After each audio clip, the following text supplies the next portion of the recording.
2024 मध्ये होऊ घातलेल्या लोकसभा निवडणुकांसाठी सरकारने आता तयारी सुरू केल्याचं आपल्याला दिसून येते.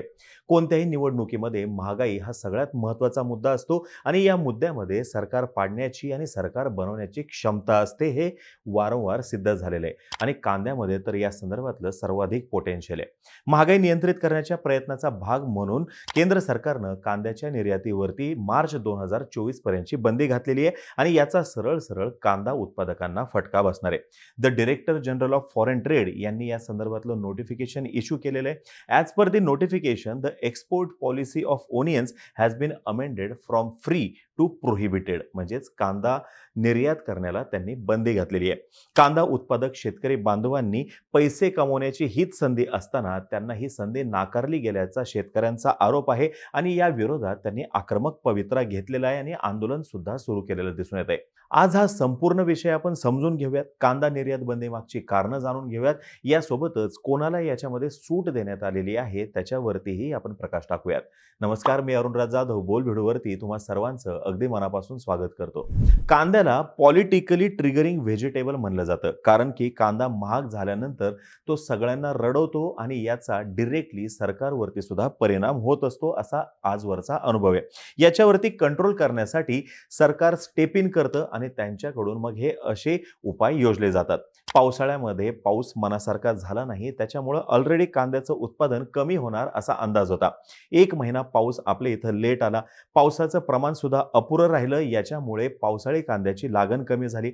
ज्यांनी कोणी लागण केली त्यांना कमी पाण्यामुळे अपेक्षित उत्पादन मिळालं नाही आणि परतीचा पाऊस सुद्धा मनासारखा झाला नाही. त्याच्यामुळं दररोजची गरज असणाऱ्या कांद्याचं उत्पन्न यावर्षी कमीच असणार असा जो अंदाज होता तो खरा ठरताना दिसतोय. आणि त्याच्या पाठोपाठ नवरात्र आणि दिवाळीमध्ये कांद्याची मागणी वाढली आणि कांद्याचे भाव कडाडले.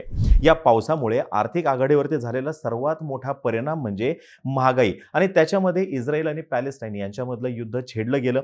बार्क्लेजनुसार नोव्हेंबरमध्ये भारतातील महागाई ही आरबीआयच्या 6% जी रेंज आहे त्याच्या पलीकडे गेली होती.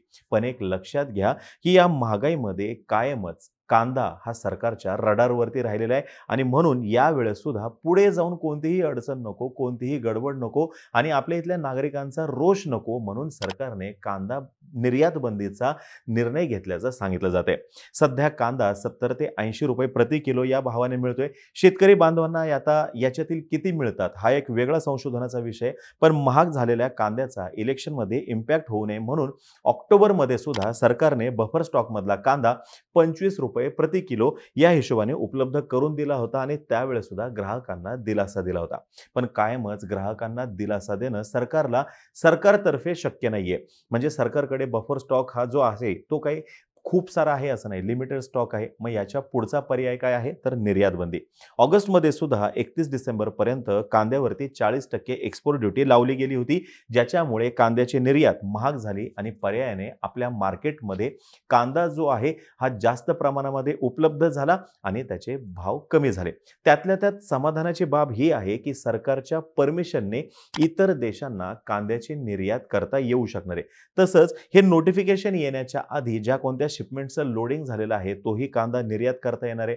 यासोबत जर का शिपिंग बिल फाईल झालेला आहे आणि जहाज जर का लोडिंगसाठी येऊन थांबलेलं आहे तर अशा वेळेस सुद्धा तिथे कांद्याची निर्यात करण्याची परमिशन देण्यात आलेली आहे. भारताचा कांदा हा इतर देशांशी तुलना करता हा चांगला आहे आणि त्याला परदेशामध्ये मोठी मागणी आहे. आपल्या शेजारचे बांगलादेश, मलेशिया आणि युनायटेड अरब एमिरेट्स हे प्रमुख असे भारतीय कांद्याचे आयातदार आहेत.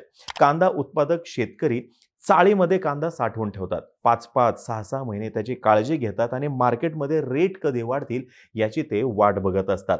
आणि ज्यावेळेस रेट वाढतात त्यावेळेस ते त्यांचा हा उत्तम दर्जाचा काळजी घेतलेला कांदा मार्केटमध्ये घेऊन येत असतात. पण एक्सपोर्ट ड्युटी, एक्सपोर्ट बॅन याच्यामुळे आपल्या मार्केटमध्ये मोठ्या प्रमाणामध्ये कांदा उपलब्ध होतो आणि कांद्याला मनासारखा भाव मिळत नाही आणि ह्याचे भाव पडतात असा आजवरचा अनुभव आहे. आता याचा निषेध म्हणून नाशिकमधल्या व्यापाऱ्यांनी मुंबई आग्रा महामार्ग जो आहे हा रोखून धरलेला होता. आता सरकारचा जो निर्णय आहे निर्यात बंदीचा, याचा परिणाम कसा झाला याचं एक छोटं उदाहरण तुम्हाला सांगतो. गुरुवारपर्यंत नवीन कांद्याला सरासरी 25 रुपये प्रति क्विंटल इतका भाव मिळत होता. तर उन्हाळ कांद्याला ₹3200 प्रति क्विंटल असा भाव मिळत होता. पण सरकारचा हा निर्यात बंदीचा निर्णय आला आणि त्याच्यानंतर कांद्याला ₹1800 प्रति क्विंटल असा भाव मिळायला लागला. म्हणजे भाव आता पडलेले आहेत आणि येणाऱ्या काळामध्ये कदाचित ते अजून पडू शकतात. नुकताच पडलेला अवकाळी पाऊस आणि गारपीट याच्यामुळे लाल कांद्याचं मोठं नुकसान झालेलं आहे. जवळपास 12,000 हेक्टरवरील कांद्याचं नुकसान झालेलं आहे. तितका कांदा खराब झालेला आहे. म्हणून येणाऱ्या काळामध्ये उत्पादनामध्ये घट होण्याची सुद्धा शक्यता आहे. जनरली नवीन लाल कांदा मार्केटमध्ये आला की भाव घसरतात. पण यावेळेस मात्र भाव घसरलेले नव्हते, कारण की मुळामध्ये आवकच कमी होताना दिसते आणि म्हणून कांद्याचे दर हे चढेच राहिलेले आहेत. सध्याची एकूण सिच्युएशन पाहता तात्पुरता दिलासा निश्चितपणे मिळेल, पण येणाऱ्या काळामध्ये कांद्याचे भाव अजून वाढण्याची शक्यता आहे, असे या क्षेत्रातल्या तज्ज्ञांचं मत आहे. आता बघा, नोव्हेंबर 2020 मध्ये सुद्धा ऐन दिवाळीमध्ये कांद्याचे भाव कडाडलेले होते आणि म्हणून त्यावेळेस सरकारने इजिप्तमधून कांदा आयात केलेला होता. तेव्हा भारतीय कांदा ₹4500 प्रति क्विंटल या हिशोबाने मिळत होता. तर इजिप्तचा कांदा उपलब्ध झाल्यानंतर हा कांदा ₹1500 प्रति क्विंटल या हिशोबाने मिळायला लागला. 2019 मध्ये म्हणजे डिसेंबर 2019 मध्ये ₹120 ते ₹150 या दरम्यान कांदा मिळत होता. जगभरातून भारताने त्यावेळेस कांदा आयात केला आणि त्यातल्या त्यात तुर्कस्तान आणि इजिप्तमधून कांदा आयात केला होता आणि आपल्या इथं कांद्याची जी गरज आहे ती भागवलेली होती. ऑगस्ट 2015 मध्ये सुद्धा ₹70 पर्यंत कांदा गेलेला होता. मग त्यावेळेस नुकत्याच सत्तेमध्ये आलेल्या सरकारनं मागच्याच सरकारचा कित्ता गिरवला आणि इजिप्तमधून कांदा आयात केलेला होता. आणि नोव्हेंबर 2013 मध्ये सुद्धा कांदा ₹60 आसपास असताना सरकारने इजिप्तमधून मोठ्या प्रमाणामध्ये कांदा आयात केलेला होता.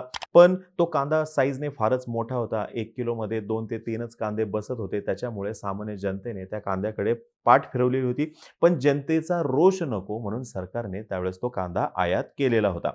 आता बघा, प्रत्येक ह्याच्यामध्ये तुम्हाला इजिप्तचं नाव दिसतंय. इजिप्तमध्ये सुद्धा मोठ्या प्रमाणामध्ये कांद्याची निर्यात केली जाते आणि तिथे मोठ्या प्रमाणात कांद्याचं उत्पादन सुद्धा होतं. पण यावेळेस इजिप्तने सुद्धा त्यांची इथली एकूण महागाई बघता कांद्याची निर्यात बंदी केलेली आहे आणि म्हणून भारतामध्ये ऐन वेळेला अडचण नको म्हणून सरकारनं निर्यात बंदी केलेली आहे. गारपिटीनं कांदा भिजलाय, गारांचा मार लागल्याने तो सडलाय आणि चाळीमध्ये साठवलेला कांदा सुद्धा सुमारे 50% खराब झालेला आहे. यामुळे चांगल्या दर्जाच्या कांद्याची येणाऱ्या काळामध्ये निश्चितपणे टंचाई जाणवणार आहे आणि म्हणूनच सर्व भागातून मागणी होते की कांद्याची ही निर्यात बंदी जी आहे ती हटवली पाहिजे आणि शेतकऱ्यांना त्यांचं हक्काचं उत्पन्न मिळालं पाहिजे. पण ज्या वेळेस शेतकऱ्याच्या उत्पन्नाची वेळ येते त्यावेळेस ग्राहकांना झुकतं माप दिलं जातं, हा आजवरचा इतिहास आहे. आणि ज्यावेळेस इंडस्ट्रीचा विषय असतो त्यावेळेस उत्पादकांना झुकतं माप दिलं जातं, हा इतिहास आहे. पण 140 कोटीहून अधिकची जी आपली जनता आहे, या इतक्या जनतेची अन्नाची जर का गरज भागवायची असेल तर शेतकरी बांधवांना जास्तीत जास्त उत्पन्न कसं मिळेल यासाठी सरकारला निश्चितपणे प्रयत्न करावे लागतील. नाहीतर येणाऱ्या काळामध्ये कायमस्वरूपी आयातीवरतीच अवलंबून राहावं लागेल आणि हे सुद्धा आपल्याला नाकारता येणार नाही. आता ही माहिती जर का तुम्हाला आवडली असेल, खाली कमेंट बॉक्समध्ये नक्की सांगा. तोपर्यंत आम्हा सर्वांचे व्हिडिओ जास्तीत जास्त लोकांपर्यंत पोहोचवा आणि चॅनलला सबस्क्राईब करा तेवढं विसरू नका. धन्यवाद.